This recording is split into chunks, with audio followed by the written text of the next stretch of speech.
Ah, ah, ah. Oh.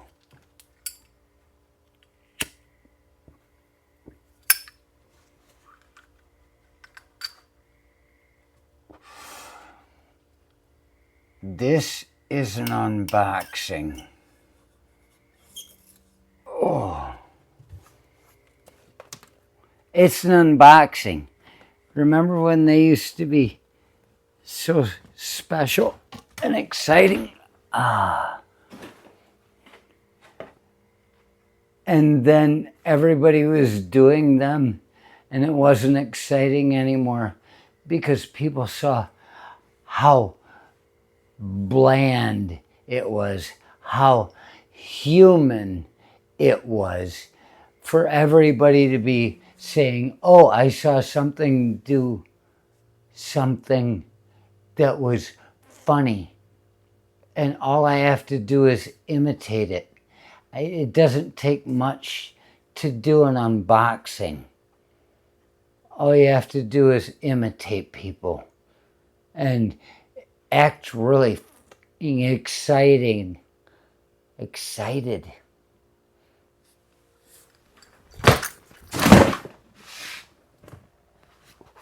I made it. Oh.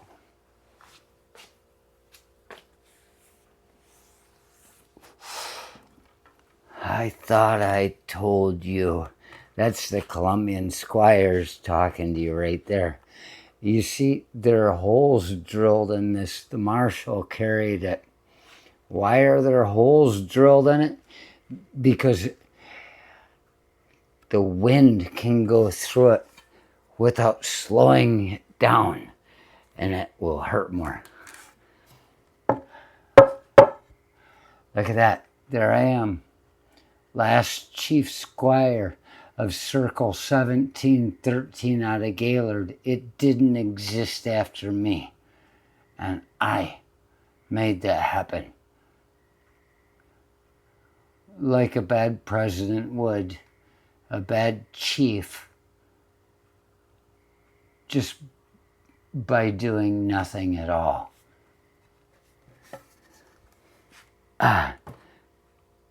This is an unboxing. It has nothing to do with that outside of the notion that I fell out of the sky and I landed on the fucking paddle of discipline.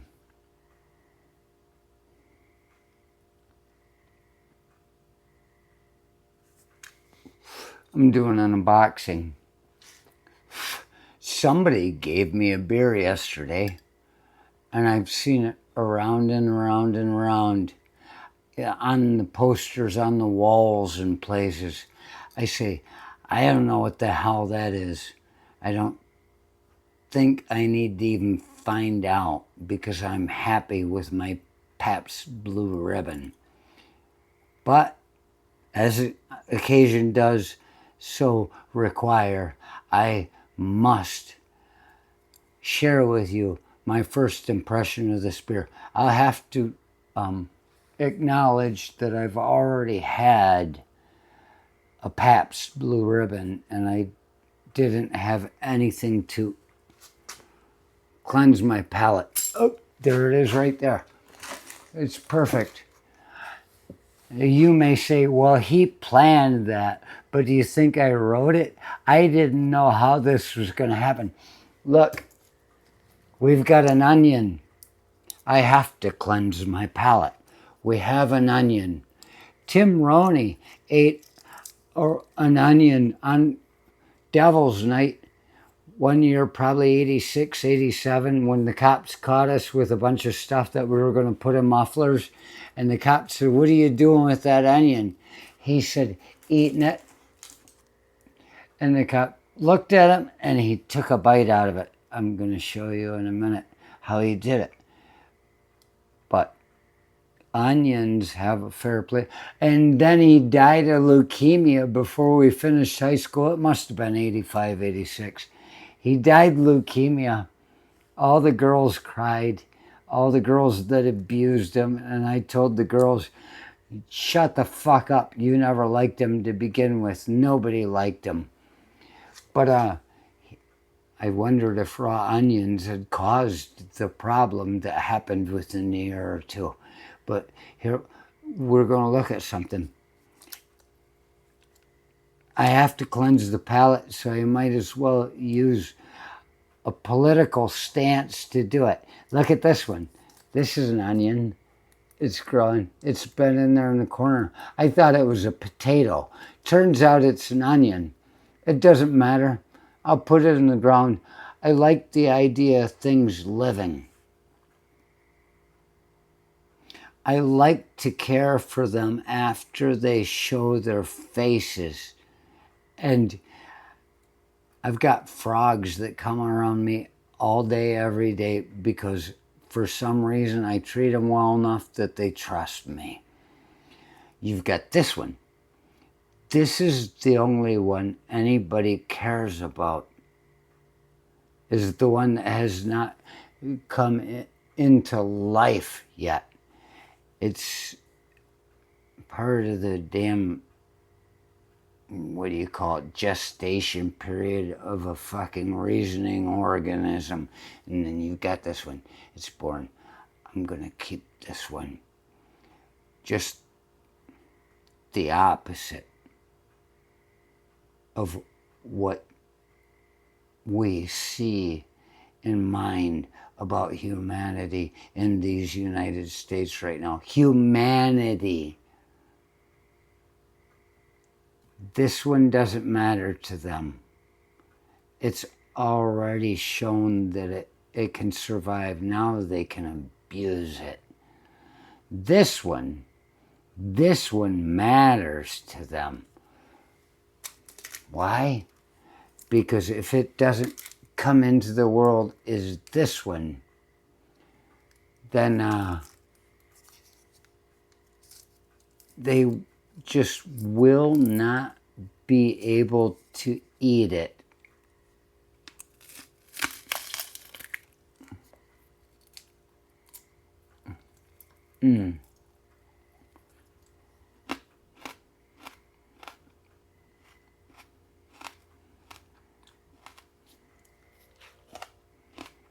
I would never cry about this. This is an onion that is just perfect. It's ready to be. I don't even like onions, and this is fantastic, like a lemon off a tree in fucking California.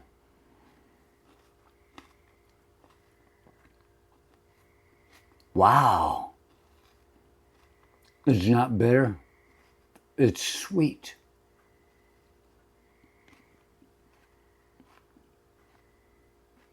Getting it on the other side of the mouth. I'm cleansing the palate.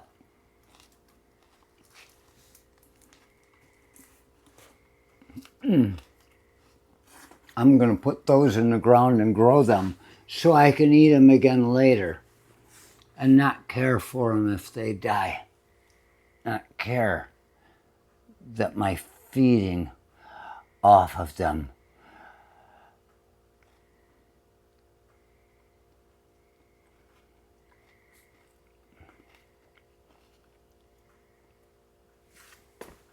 So I had to grab my car keys, got a bottle holder on it. You never know. If you're in an accident, you might be stressed out and waiting for the police to show up and the ambulance and the coroner. Fuck the ambulance, just send the coroner. And you may be stressed out, and there's no better way to calm yourself down and tell the truth. Why don't they allow people to drink and drive? Every time they pull them over, you know, it relieves inhibitions. And a drunk will tell you everything you want to hear. They should encourage drunk driving with fucking speeding tickets. Do you know how fast you were going? Fuck yeah.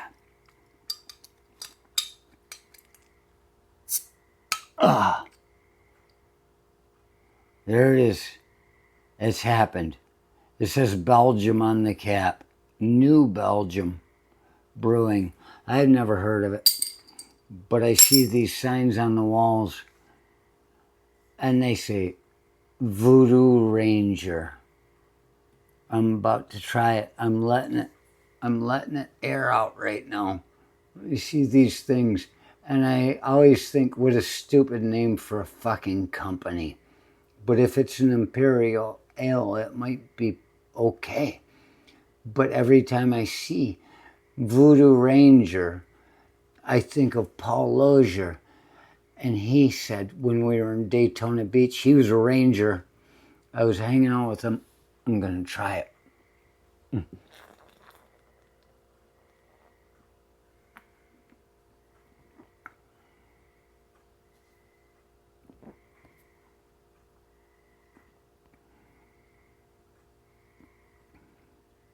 It's got a good foam when you drink it. And I'm not going to tell you any flavors because I have never been able to smell flowers all the time growing up. I have no sense of smell. That's why it takes a woman that loves me to tell me my feet stink. I'm like, oh my gosh. And at the point I smell my feet, I'm like, you have been really taking it. Because I just don't smell this. But I can't give you the taste. But it's a nice foamy. It's right. That's all I can tell you. It's a food ranger.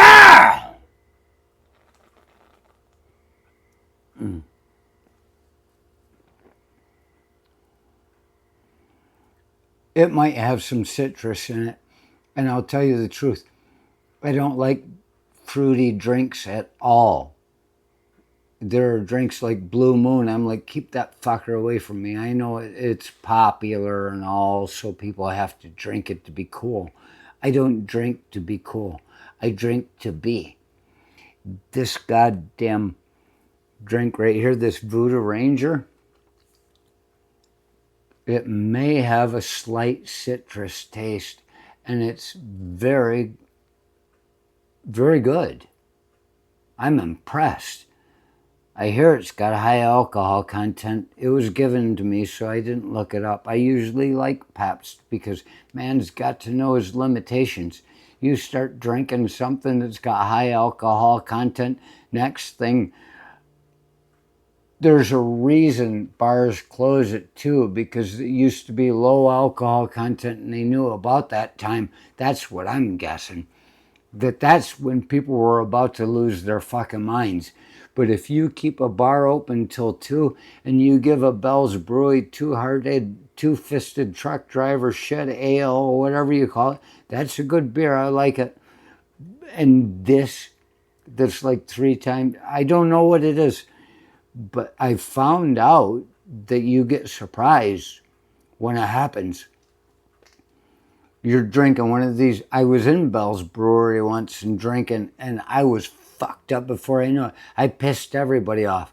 They didn't even give me time to close the bar before I could go stumbling drunk down the street. It was like 8 o'clock, and I realized, holy fuck, I'm not used to the higher alcohol content right now. This is a good beer.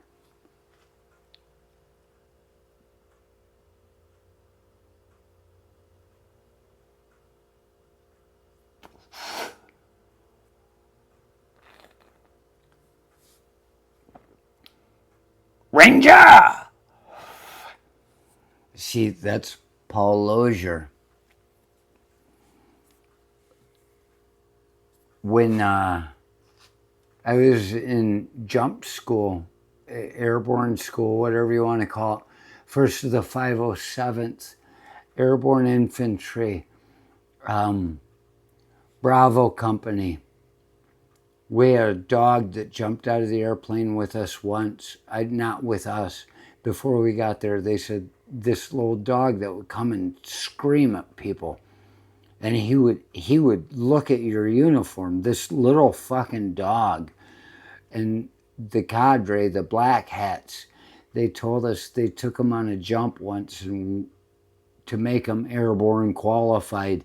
And when they hit the ground, the dog attacked them, and they said, "That's a fucking paratrooper." Ranger! Paul Lozier, when I was there in airborne training, I'd met him in a goddamn cab. There's a whole longer other story that goes on that's got nothing to do with him that involves that cab, but he laughed about it when we ran into each other again a week later. They invited me in as a toad.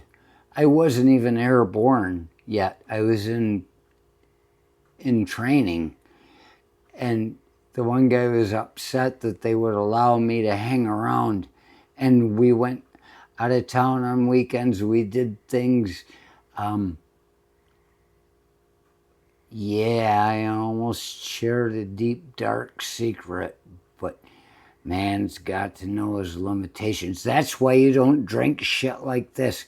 I almost told you something that I tell nobody, and it's not that it's evil, it's not that it's criminal, it's that I just know people don't quite understand me quite right, and it could look awful if they chose to see it that way.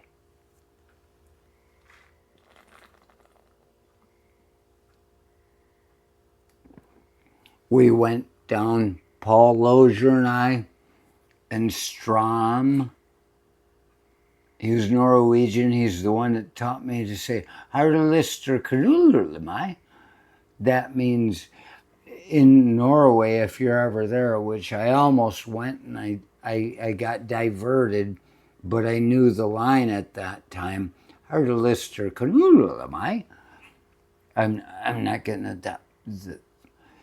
But he told me if you're ever in Norway, you say that. It's a very polite way of saying, "Pardon me, ma'am, would you like to fuck?" Harder lister knuller, yes. But we were in Daytona Beach, and Lozier told me, he said, hey, because we were almost in a fight in Atlanta. I was that was the next weekend. I was deathly ill, and I still passed airborne last thing. Deathly ill. I pushed through. He was back to back with somebody. I don't remember who that was. I was in the bed in the hotel room just fucking dying after driving there. And the police had said, you guys get out of here because we're not going to stop them. So this is Lozier. And he told me, if you're ever in trouble, like overwhelming trouble, you just scream out, Ranger! And all these Rangers, whoever it is that knows the Ranger scream, will come and help you. I wasn't there that night. I was dying in bed. If I'd have been a good fucking Viking, I would have crawled out of my deathbed to find him. But I didn't know what was happening.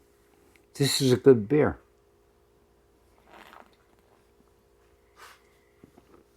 It's a Voodoo Ranger, and it was a gift to me. It was something described to me by the guy that saw me get this, that it was going to be a harsh beer. It tastes really like, and high alcohol content. But no, this is the way beers are supposed to be. Like Guinness didn't at one point. I don't know if it still does. I don't follow the news. didn't have the same alcohol content in American Guinness as it did over there in Ireland and England when I was there. That beer had a higher alcohol content than the U.S. would allow at that time. And it was the best Guinness. I couldn't drink Guinness when I came back to the U.S. after that because it tasted just...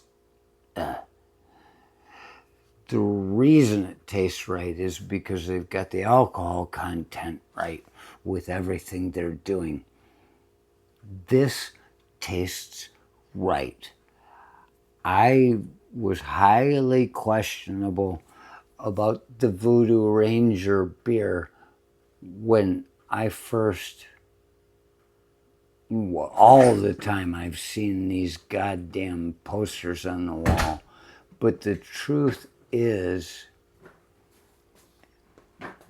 I take my word back. How often you hear that from anybody that's important? This is a good beer.